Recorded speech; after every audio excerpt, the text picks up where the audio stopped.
کس قدر اس کے لیے صدائیں آتی ہوں گی کہ اللہ تعالیٰ اس سے راضی ہے۔ حضرت جنید بغدادی رحمۃ اللہ علیہ کے شیخ حضرت سری سقطی رحمۃ اللہ علیہ، ان کا ایک واقعہ، حضرت جنید بغدادی اس بات کو روایت کرتے ہیں، کہتے ہیں کہ میں ساتھ تھا اپنے شیخ کے کامل کے ساتھ، کہتے کہ میں نے دیکھا راستے کے اندر بازار سے گزر رہے تھے تو ایک درخت کے نیچے بھیڑ تھی، لوگوں کی بھیڑ تھی، اور اس بھیڑ کے اندر جب میں نے جنید کو بھیجا کہ جنید جا کر پتہ کرو کیا معاملہ ہے، تو لوگوں نے بتایا کہ حضور والا ایک شخص ہے شراب کی حالت کے اندر اول فول بک رہا ہے، تو لوگ اس کا تماشا دیکھ رہے ہیں۔ حضرت سری سقطی رحمت اللہ علیہ نے چھڑی اٹھائی اور وہاں چلے گئے، جا کر لوگ نوجوانوں کو ہٹایا، کہا جاؤ تم اپنے اپنے گھروں کو۔ جب اس نوجوان کے پاس گئے نا تو شیخ جنید سے کہا کہ جنید پیالے کے اندر پانی تو لے کر آؤ۔ پیالے کے اندر پانی لایا گیا تو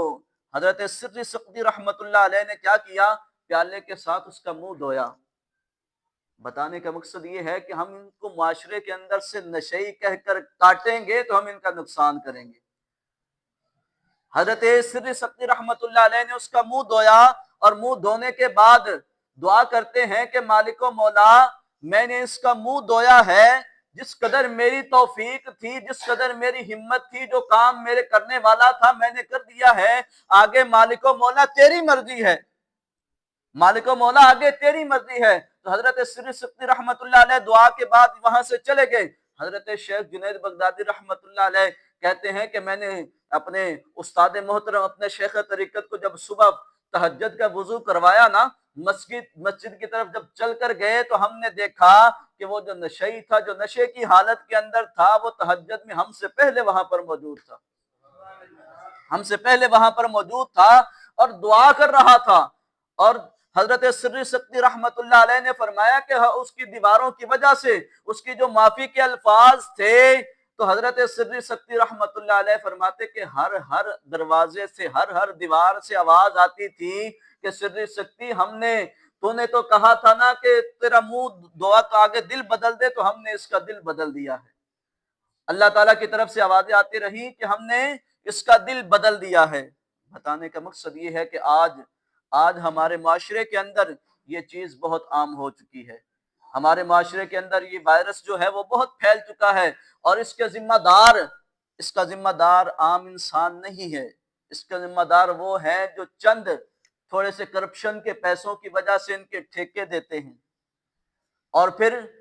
وہ ٹھیکیدار وہ تو اپنا پیسہ لے کر چلے جاتے ہیں، لیکن غریب کے بچے کا عالم کیا ہوتا ہے؟ وہ معاشرے کے اندر ایک داغ بن کر رہ جاتا ہے۔ معاشرے کے اندر داغ بچ کر، آج کل ڈاکٹر بھی کہتے ہیں نا، اگر علاج صحیح طریقے سے ایک تو کرتے نہیں ہیں، اگر دوبارہ علاج ان سے نہ ہو پائے تو الزام پھر مریض کے اوپر ڈال دیتے ہیں، کہتے نہیں اس نے صحیح طریقے سے اپنا علاج نہیں کروایا تھا، اس نے دوبارہ نشہ استعمال کیا، لہذا اس کو دوبارہ لت لگ گئی۔ بتانے کا مقصد یہ ہے کہ ہمارے معاشرے کے اندر